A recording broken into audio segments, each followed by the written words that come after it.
Okay, so far I think it's just the basic of cloud application, like all the general concepts. Uh, so now we are entering more into the cloud objects world. Uh, just to give you a basic, like what exactly cloud object is. So, for example, anything you create on a cloud. For example, here I created a notebook called demo.notebook. This is actually a cloud object, although it's a file. So you can think of it, every file on your cloud, as a cloud object. uh, what is more special with cloud object is, you can actually do computations over cloud object. So files have, data and everything, but cloud objects has, more sort of, what you say, in addition to all the, contents, the cloud objects can have the metadata, where you can query how big the cloud object is, who created it, and what all the other parameters are. So we'll discuss that, what additional things we can do with the cloud objects. Uh, but but cloud object is a terminology which we use to store anything on the cloud, basically. That's the idea. So here, whatever you create, it is stored as a cloud object. We'll go into details, like what operations we can do over the cloud objects, like how we can programmatically create it, and delete, and do basically every create, read, update, and delete operation on the cloud object. But but but just remember that,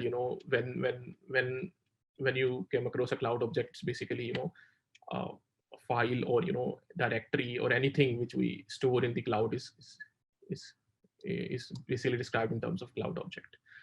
Um, okay, so similar to the file or directory we can do all the basic, CRUD operations on a cloud object, ranging from creating, reading, updating, and deleting a cloud object. We can also do, you know uh, two additional operations on a cloud object. um, One is basically inspecting, which is basically inspecting the metadata associated with the cloud object, such as size, or the modification time or creation time. And then we can also enumerate over the cloud objects. Enumeration means, uh, we'll have functions where we can tell that how many cloud objects of certain kinds you have. Let's say how many cloud objects of type directory you have, or how many cloud objects of, type notebook you have. So we'll see that more, but these are just the general operations. And Wolfram language provides you ample functions to use from, to to perform a certain operation. For example, let's say you want to delete a cloud object, you can use delete object, delete file, delete directory. And if you are new to Wolfram language, or you're new to these functions, have a look at the reference pages, to know more about, it has like the basic example, and then some of the more advanced examples. um, you will discuss those briefly in the coming slides, but if you are not clear about something, just have a look at the reference page.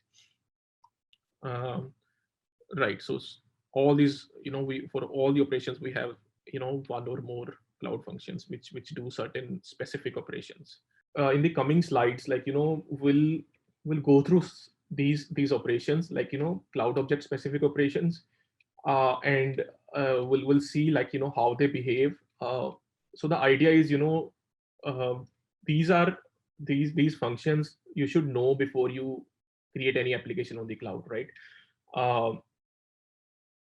this is because, in order to create your application, you want to deploy it, and you want to read something from it. So all these functions will help you do, you know do certain aspect of your application creation and deployment. So let's see. Okay. So having a background of cloud objects and its functions, we can actually a little bit deep dive into the certain more handy functions. So since these are all Wolfram language functions, there are two ways you can use those, or evaluate on. One one way is you can evaluate these functions on your desktop notebook, I think, which using your desktop Mathematica. And the other way is you can directly go to the cloud notebook and evaluate those functions to see the results. So what I'm trying to do here is I'll use, since my presentation is on the desktop, using desktop, I'll basically use the desktop Mathematica to evaluate these functions as we go through, but you are free to evaluate these on the cloud as well. Okay, so the first step is just to play with those functions, you have to connect to the cloud. So how you can do that is you can call Cloud Connect simple with your username. For example, the username is whatever you have created here while creating your account. For example, it's for me it is my the username @wolfram.com.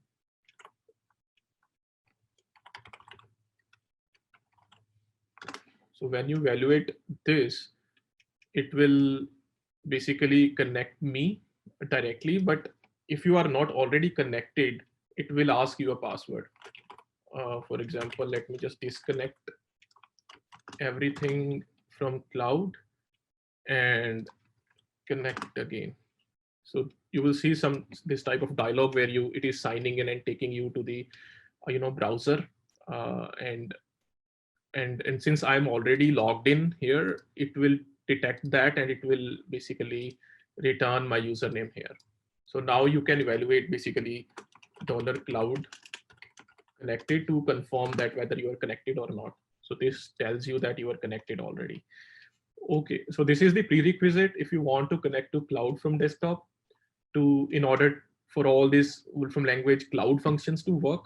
So just remember that. Okay, let's start quickly with the first operation, what exactly we have here. So we have CloudDirectory. So CloudDirectory will return you your current working directory. So right now it gives me it gives a URL which basically tells that this is my current working directory, which means everything will be stored under this directory.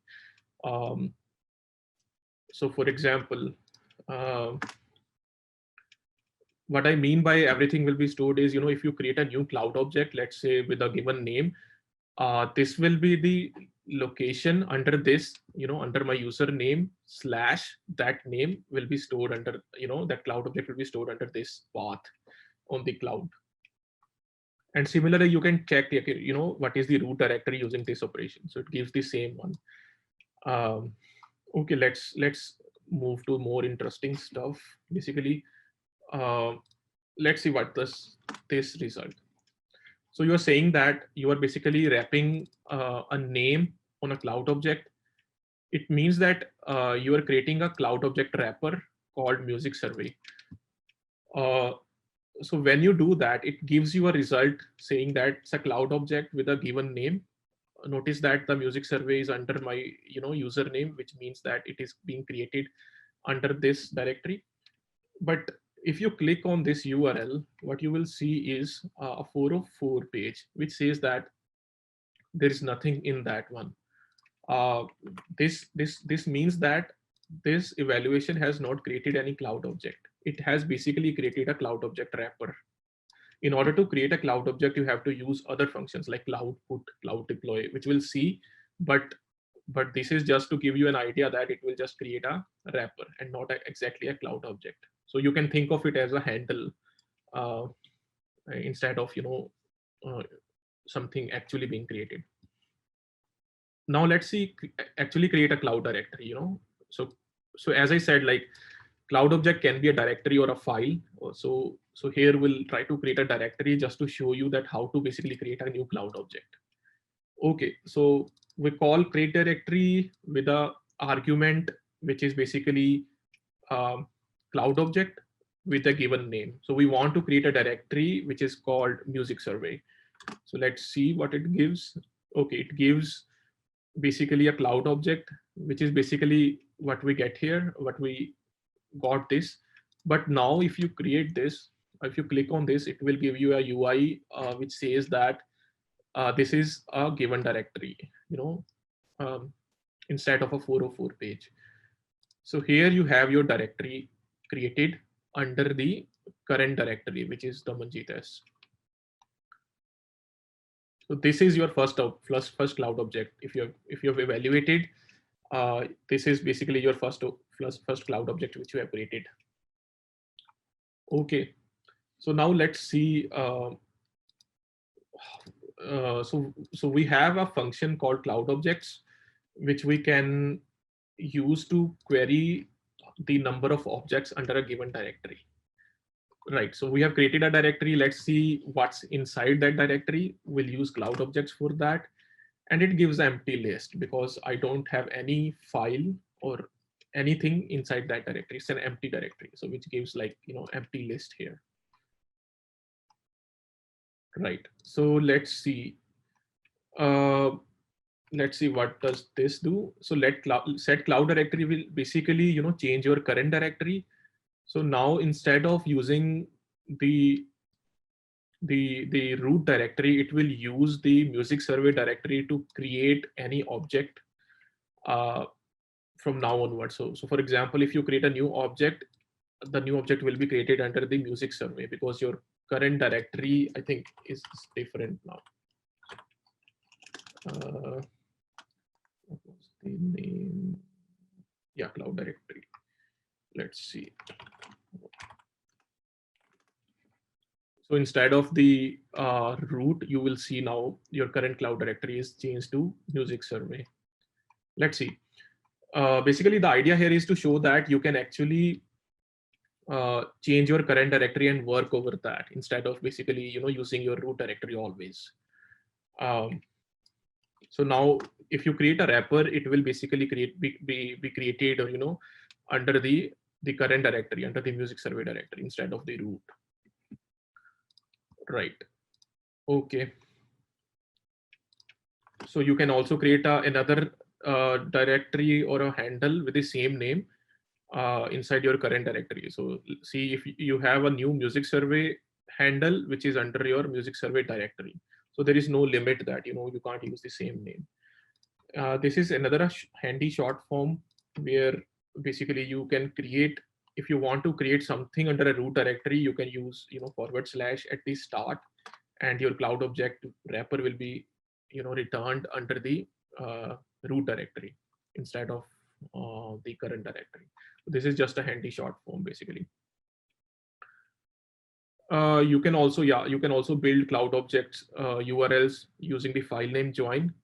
For example, right, so this will build a, so file name join also works on cloud objects instead of local files. So basically you can create a new path or object handle using file name join with the given parameters. So these are just the basic functions of how you use the how you can start with creating your objects or under a given directory. And this also explains about the root directory stuff. We'll discuss some of the more interesting examples in the coming slides, where we'll use these functions basically, cloud put, cloud deploy, and reading stuff from the cloud object. So let's quickly go through that. If you want to evaluate along with me, please do. You will get more hands-on feeling. But yeah,